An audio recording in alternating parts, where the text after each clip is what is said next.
جب قیام کے لیے اپنے ہاتھوں کو بلند کریں تو آپ کے یہ چیز ذہن میں ہونی چاہیے کہ میں اللہ تعالیٰ کے سامنے ہینڈز اپ کرنے جا رہا ہوں. یہ رفع الیدین کا ایک فلسفہ ہے، اور یہ جب ذہن میں ہوگا تو پھر نماز کے اندر خشوع خضوع بھی نصیب ہوگا انشاءاللہ تعالیٰ. رفع الیدین کیسے کرنا ہے؟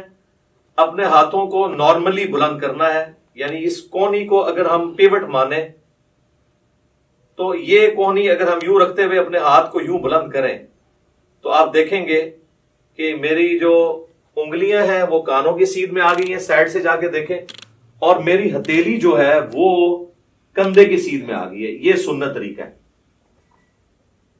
اور اس دوران ہاتھ کی انگلیاں اتنی کھلی ہوئی ہونی چاہیے جو نارمل ہے.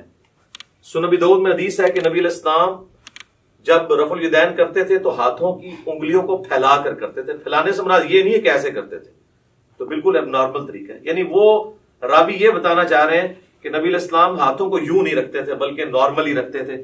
اب آپ اس کو یوں دیکھیں گے تو میں جب اس کو ہاتھ کو بلند کروں گا تو آپ یہ دیکھیں میرے دونوں انگلیاں کانوں کی سیدھ میں ہیں، میری ہتھیلیاں کندھے کی سیدھ میں ہیں، اور میری ہتھیلیاں قبلہ رخ ہیں.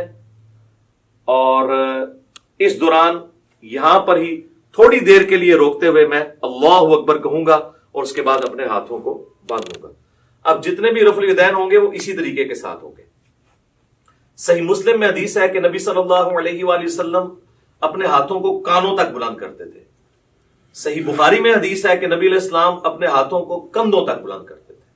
اس میں تطبیق یہی بنتی ہے کہ آپ ہاتھ اس طرح بلند کرتے تھے کہ اگر انگلیاں دیکھی جائیں تو وہ کانوں کی سیدھ میں آ جائیں اور ہتھیلیاں دیکھی جائیں تو وہ کندھوں کی سیدھ میں آ جائیں.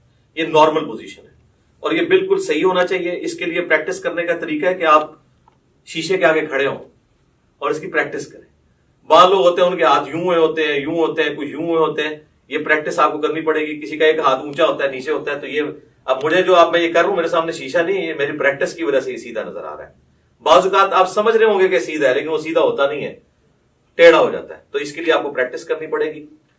اور رفع الیدین کرتے ہوئے آپ نے اللہ اکبر کہہ کے ہاتھوں کو باندھنا ہے.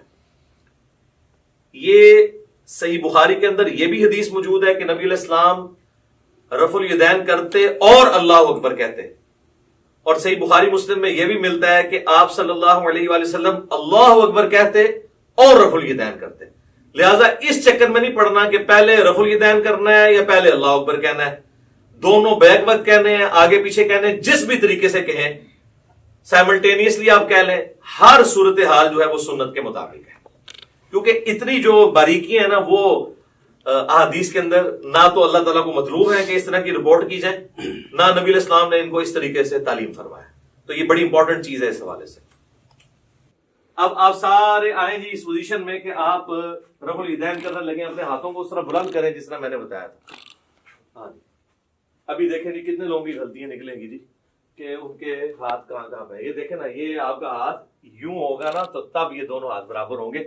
جس نے پریکٹس نہیں کی ہوئی نا ادھر بیٹھ کے یہ دیکھیں، یہ میرے سے بھی ہو جاتا تھا. یہ آپ کا ہاتھ اوپر ہے، اب آپ کا ہاتھ برابر ہے. ٹھیک ہے، ٹھیک ہے جی. اور ہاتھوں کو نارمل رکھنا ہے. اینڈ کرو. اس کا بڑا آسان طریقہ پتہ کیا ہے؟ یہ دیکھیں جی، آپ نے پریکٹس کرنی ہے نا تو آپ یوں ہاتھ رکھیں اور اس کے بعد ہاتھ کو یہ پیچھے لے کے تو پھر آپ سیدھا یعنی دیوار کے ساتھ پریکٹس کریں گے تو آپ کی پریکٹس بنے گی. ٹھیک ہوگا جی.